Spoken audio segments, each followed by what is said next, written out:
حضور صلی اللہ علیہ وسلم کی حیات طیبہ کے آخری ایام میں یہ واقعہ پیش آیا کہ حضور مسجد نبوی میں تشریف فرما ہے، مجمع موجود ہے، اچانک ایک شخص ظاہر ہوتا، شدید و بیاض الثیاب،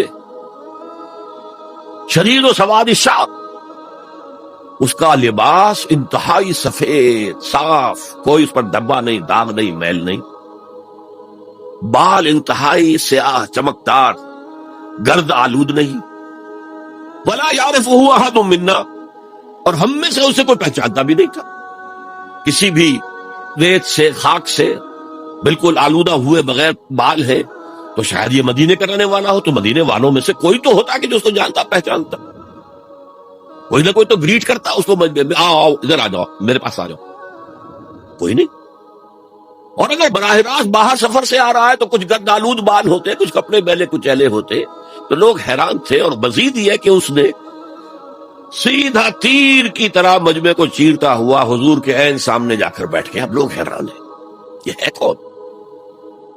اس کی یہ جرت، یہ جسارت، اور اس طرح دو زانو بیٹھا کہ حضور کے گھٹنوں کے ساتھ اپنے گھٹنے جوڑ دیے اور حضور کی رانوں پر اپنے دونوں ہاتھ رکھ دیے۔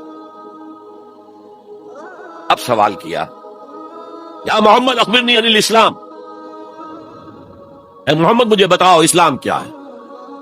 حضور نے فرمایا وہی جو میں ابھی آپ کو حدیث سنا چکا ہوں، الاسلام ان تشہد اللہ الہ الا اللہ وان انا رسول اللہ وان تقیم الصلاۃ وتؤتی الزکاۃ وتصوم رمضان وتحج البیت ان استطعت الیہ سبیل۔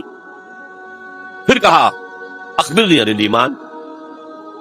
لیکن یہ کہ ان روایتوں میں بھی اس کو روایت کرنے والے بہت سے صحابہ ہیں، عبداللہ ابن عمر بھی ہے، حضرت عمر خود بھی ہے رضی اللہ تعالی عنہما، ابو ہریرہ بھی ہے، عبداللہ ابن مسعود بھی ہے، کیونکہ مجمع میں واقعہ ہو رہا تھا نا، تو مجمع کے اندر تو بہت سے لوگ سن رہے ہیں۔ اگرچہ جیسے آج بھی ہوگا کہ میں جو بات کہہ رہا ہوں آپ میں سے بہت سے حضرات میری ساری بات سن کر اگر کہیں جا کر رپورٹ کریں گے تو ان کی باتوں میں اختلاف ہو جائے گا،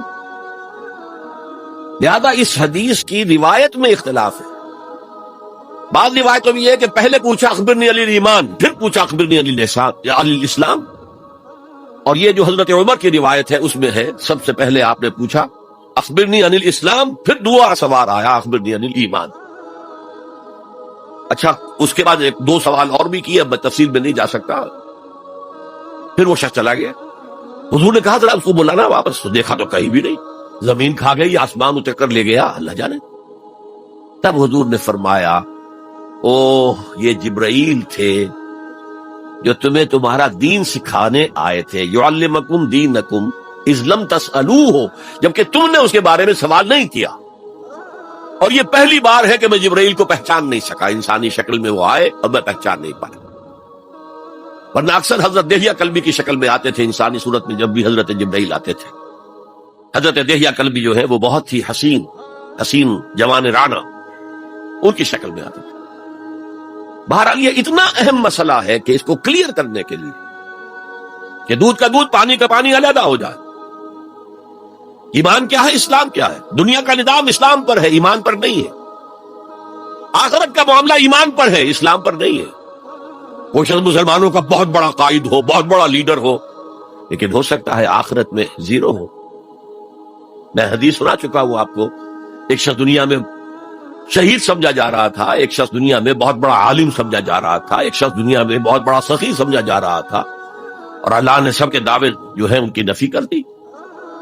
تم نے جنگ کی تھی اس لیے لِقَالَ جریٌ کہا جائے، بہت ہی جری آدمی ہے صاحب، بہت بہادر آدمی، کیا کہنے اس کے۔ نہیں یقال سخی، بھائی بڑا سخی آدمی ہے، سخاوت کے دریا بہاری ہے اس نے، بھائی بہت بڑا عالم ہے، اس سے علم کا کتنا جو ہے لوگوں کو فیض پہنچا ہے۔ وقت قیلا، یہ تمہارا مقصود تھا، وہ مقصود دنیا میں حاصل ہو چکا، تمہاری شہرت کے ڈنکے بچ چکے، اب یہاں تمہارے لیے کچھ نہیں۔ اور پھر اللہ حکم دے گا اور فرشتے منہ کے بل گھسیٹتے ہوئے اسے جہنم میں جھونک دیں گے، تو وہ اسلام وہاں کام نہیں آئے گا۔ بلکہ اسلام کیا، اسلام پر اتنی اضافی خوبیاں بھی کام نہیں آئیں گی اگر دل میں ایمان نہیں اور اس کے نتیجے میں نیت درست نہیں۔